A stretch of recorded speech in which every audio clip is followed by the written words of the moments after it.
Juice. RTL Soir, 18h16.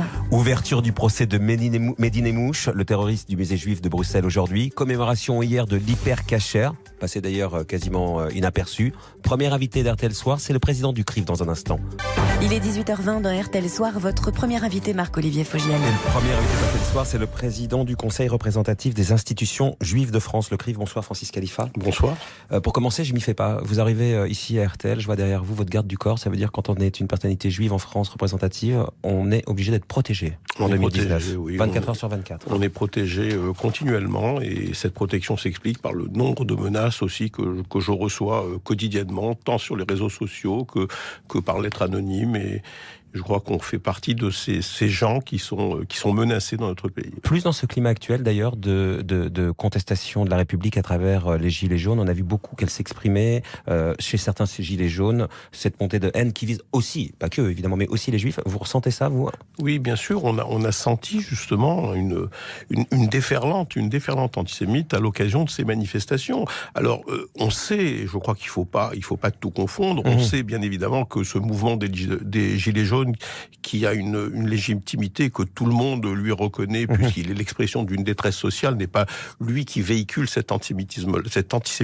que nous subissons, mais nous voyons bien également aussi que ce mouvement a été complètement dépassé aujourd'hui et qu'il est instrumentalisé par des groupes et qui sont des groupes extrêmes dans notre pays et qui finalement noyautent ce mouvement et sont à l'origine de ces violences et de ces violences antisémites. Avant de partir à Bruxelles au procès de Mehdi Nemmouche, donc, on est 4 ans après l'attentat de l'hyper-cacher. Hier, il y a eu cette cérémonie de commémoration passée d'ailleurs quasi inaperçue.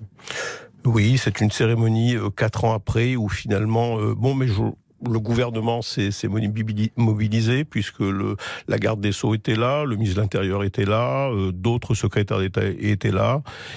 Mais c'est vrai que la foule n'était pas là, la rue n'était pas là. Je crois que le temps commence à faire son effet. C'est pour ça qu'il faut maintenir ces commémorations. Mais vous, représentant des institutions juives de France, les Juifs sont inquiets.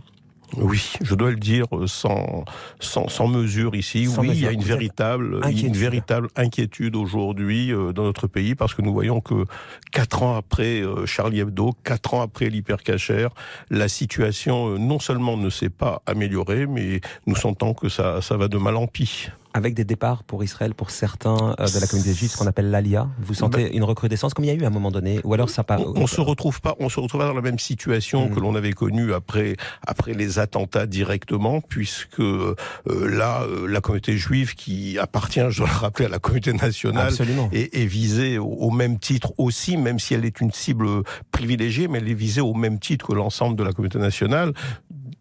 Ça s'explique pas de la même manière, donc ça ne motive pas une hausse des départs.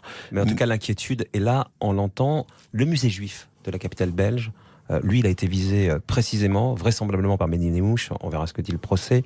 Il est important pour vous, ce procès, c'est aussi le procès de l'antisémitisme, de la fascination de Mohamed Merah, il est important. Mais à chaque fois que des auteurs d'actes antisémites ignobles passent devant la justice, rendent des comptes à la justice, c'est le procès de l'antisémitisme qui tue, et nous voyons que, y compris pour la communauté en Belgique, la communauté juive belge, je crois que ce procès est attendu comme étant le procès qui va leur permettre de faire le deuil de cet attentat qui s'est produit.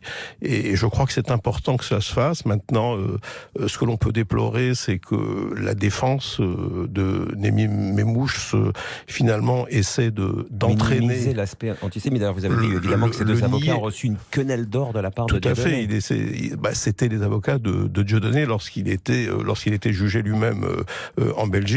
Et puis surtout, ils essaient maintenant d'entraîner ce procès vers une espèce de complotisme où finalement ce serait le Mossad qui est responsable de tout. Oui, puisqu'il demande l'audition comme témoin du directeur des services secrets israéliens ou de l'ambassadeur, demande évidemment refusée. On est dans une drôle d'époque, non, quand même ? Oui, c'est une époque qui fait peur, je dois vous dire, c'est une époque qui fait peur parce que nous ne voyons pas l'issue finalement de tout ce qui se passe aujourd'hui. Et je crois que cette inquiétude que nous avons en tant que communauté juive est une inquiétude qui est partagée aussi par une grande partie de nos concitoyens qui de samedi en samedi voient cette violence finalement s'exercer dans notre pays à travers ces actes de violence terribles que nous voyons dans les rues de Paris et dans les rues des grandes villes de province. Et je crois que c'est une vraie inquiétude pour tout le monde. Parce que c'est la République qui protège tout le monde, et notamment la communauté juive. C'est la République qui protège la France, qui protège le peuple français, qui protège parmi le peuple français la communauté juive. Et vous savez combien nous sommes attachés aux valeurs républicaines. Le vivre ensemble. Merci Francis Khalifa d'être venu ce soir sur RTL. Je rappelle que vous êtes le président du Conseil représentatif des institutions juives de France, le CRIF. Merci à vous.